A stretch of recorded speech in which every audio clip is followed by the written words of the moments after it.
Daily current affairs digest 10 जून 2020। अधिवक्ता जावेद इकबाल वानी जम्मू कश्मीर उच्च न्यायालय के न्यायाधीश नियुक्त। जाने माने अधिवक्ता जावेद इकबाल वानी को 9 जून 2020 को जम्मू कश्मीर उच्च न्यायालय का न्यायाधीश नियुक्त किया गया।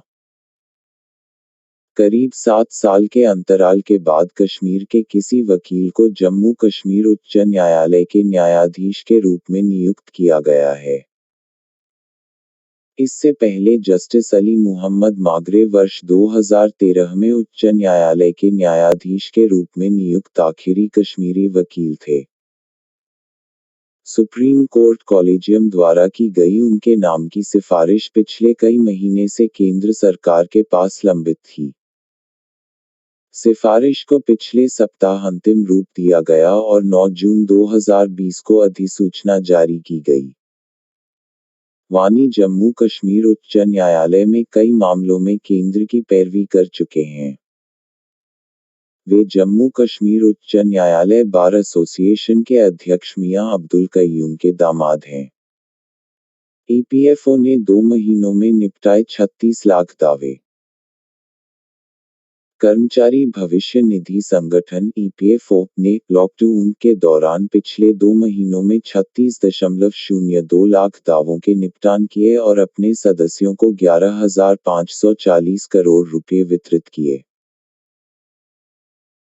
बयान में कहा गया है कि कुल दावों में से 15.54 लाख दावे कोविड-19 संकट से राहत देने के लिए प्रधानमंत्री गरीब कल्याण योजना पीएमजीकेवाई के तहत ईपीएफ से पैसा निकालने की दी गई अनुमति से संबद्ध थे। इसके तहत कुल 4,580 करोड़ रुपए वितरित किए गए। श्रम मंत्रालय के एक बयान के अनुसार कोविड-19 के चुनौतीपूर्ण दौर में पीएफ के क्लेम बढ़ते जा रहे हैं। लेकिन विभाग निकासी को आसान बनाने और बेहतर सर्विस देने की पूरी कोशिश कर रहा है। विभाग ने कहा है लॉकडाउन की पाबंदियों के बावजूद ईपीएफओ ने 36.02 लाख दावों का निपटारा किया। वाहनों के सभी दस्तावेजों की वैलिडिटी बढ़ाई गई। सड़क परिवहन मंत्रालय ने हाल ही में कोरोना वायरस महामारी को ध्यान में रखते हुए वाहनों के पेपर की वैलिडिटी बढ़ाने का फैसला किया है। मंत्रालय की घोषणा के अनुसार ड्राइविंग लाइसेंस और फिटनेस समेत सभी तरह के कागजात की वैलिडिटी 30 सितंबर तक बढ़ा दी गई है।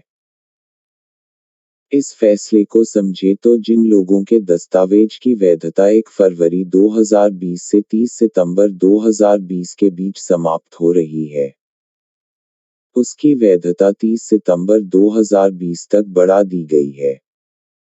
उत्तर प्रदेश सरकार ने भी इसे लागू कर दिया है।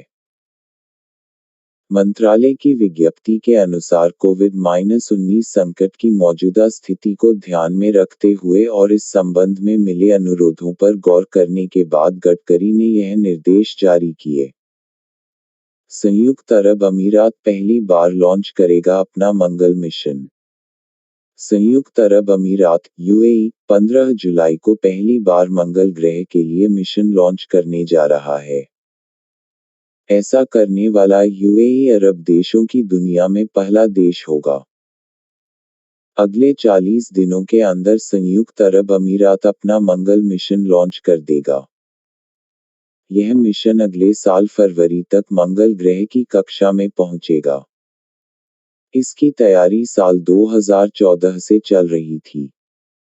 जुलाई में ही चीन और अमेरिका भी अपने मंगल मिशन लॉन्च करने वाले हैं। तीनों देशों का लॉन्च विंडो एक है, लेकिन लॉन्चिंग अलग अलग होगी। केंद्र सरकार ने बांस पर आयात शुल्क 10% से बढ़ाकर 25% किया। केंद्र सरकार ने 9 जून 2020 को बांस पर आयात शुल्क 10% से बढ़ाकर 25% कर दिया। इसका उद्देश्य अगरबत्ती विनिर्माताओं को घरेलू बांस का उपयोग बढ़ाने के लिए प्रोत्साहित करना है। केंद्रीय अप्रत्यक्ष कर और सीमा शुल्क बोर्ड (सीबीआईसी) ने एक ट्वीट में कहा कि अगरबत्ती विनिर्माताओं द्वारा आयात किए जाने वाले बांस पर आयात शुल्क तत्काल प्रभाव से 10% से बढ़ाकर 25% कर दिया गया है। इसका उद्देश्य आत्मनिर्भर भारत बनाने के लिए उन्हें घरेलू बांस का उपयोग करने के लिए प्रोत्साहित करना है। आदेश के अनुसार व्यापारियों समेत किसी के भी बांस आयात करने पर एक समान दर से 25% का आयात शुल्क लगेगा। यह कदम स्थानीय बांस किसानों को लाभ प्रदान करेगा। Thank you for watching my video.